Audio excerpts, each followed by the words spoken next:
ഭാഗവത ചിന്തനം. ശ്രീമദ് ഭാഗവതത്തിലെ 5-ാമത്തെ സ്കന്ധത്തിലെ പ്രിയവ്രതകുമാരന്റെ കഥ പറയുന്നുണ്ട്.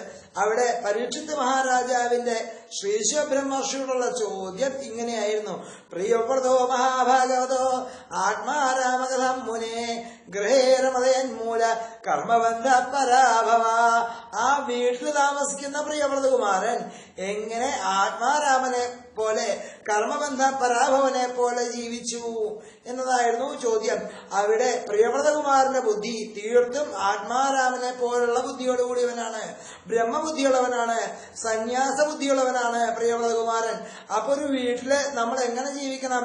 സന്യാസിയെ പോലെ ജീവിക്കുന്നവൻ പ്രിയവ്രതകുമാരൻ. അപ്പൊ ഒരു വീട്ടിൽ ജീവിക്കുമ്പോൾ സന്യാസിയെ പോലെ ജീവിക്കാൻ ശ്രമിക്കണം. സന്യാസിമാരെ നമ്മൾ പറയാറുണ്ട് തപോധനന്മാരെ എന്ന് പറയാറുണ്ട്, തപോനിധികളെ എന്ന് പറയാറുണ്ട്.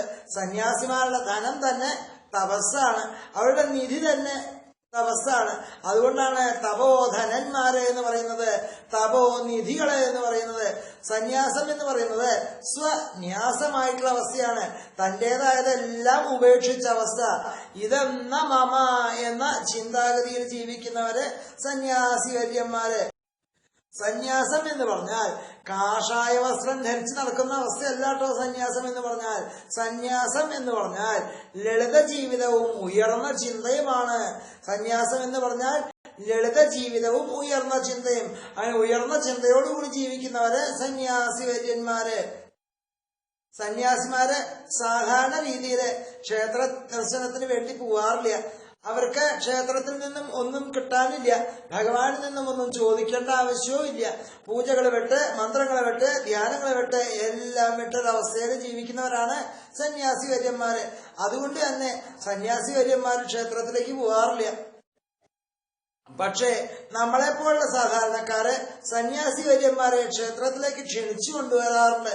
എന്തിനാ നമ്മൾ സന്യാസി വര്യന്മാരെ ക്ഷേത്രത്തിലേക്ക് ക്ഷണിച്ചു കൊണ്ടുവരുന്നത്? അവരുടെ വായിൽ നിന്നും വരുന്ന അമൃതമൊഴികൾ കേൾക്കാൻ വേണ്ടിയിട്ട്, അവരുടെ വായിൽ നിന്ന് വരുന്ന നല്ല നല്ല വാക്കുകൾ കേൾക്കാൻ വേണ്ടിയിട്ടാണ് നമ്മൾ സന്യാസി വര്യന്മാരെ ക്ഷേത്രത്തിലേക്ക് ക്ഷണിച്ചു കൊണ്ടുവരാറുള്ളത്. അപ്പൊ നമ്മൾ ക്ഷേത്രത്തിലേക്ക് പോണതോ? നമ്മൾ ക്ഷേത്രത്തിലേക്ക് പോണത് എന്തിനാ? നമ്മുടെ ദുഃഖങ്ങൾ ഭഗവാനോട് പറയാനും, എന്റെ കഷ്ടപ്പാടുകളും ദുരിതങ്ങളും ഭഗവാനെ ഈശ്വരനെ അറിയിക്കാനും. നമ്മളുടെ മാത്രം ശുദ്ധീകരണത്തിന് വേണ്ടി ക്ഷേത്രത്തിലേക്ക് പോകുമ്പോൾ സന്യാസി വര്യന്മാരെ ആ ക്ഷേത്രത്തിനെ ശുദ്ധീകരിക്കാൻ വേണ്ടി, ആ ദേശത്തിനെ ശുദ്ധീകരിക്കാൻ വേണ്ടി സന്യാസി വര്യന്മാരെ നമ്മള് ക്ഷേത്രത്തിലേക്ക് ക്ഷണിച്ചു കൊണ്ടുവരുന്നു. ഇതിങ്ങനെ പറയുമ്പോൾ യജ്ഞാചാരനായിട്ടുള്ള എന്റെ മനസ്സിലൊരു ആശയം തോന്നുന്നുണ്ട്. സന്യാസിമാര് വരുന്നത് ക്ഷേത്രത്തിനെ ശുദ്ധീകരിക്കാനാണെങ്കിൽ നമ്മളെപ്പോലുള്ള സാധാരണക്കാരുടെ പാദസ്പർശം കൊണ്ട് ക്ഷേത്രം ശുദ്ധീകരിക്കപ്പെടണം. അങ്ങനെയാണെങ്കിൽ നമ്മുടെ ബുദ്ധി എവിടെ നിൽക്കണം? ആ ഉയർന്ന ബുദ്ധിയിലായിരിക്കണം നമ്മളുടെയും ബുദ്ധി. ഗൃഹേരമതയന്മൂല കർമ്മബന്ധ പരാഭവനെ പോലെ, വീട്ടിൽ താമസിക്കുന്ന സന്യാസിവരനെ പോലെ ഇരിക്കണം നമ്മളുടെയും ബുദ്ധി. നാരായണ.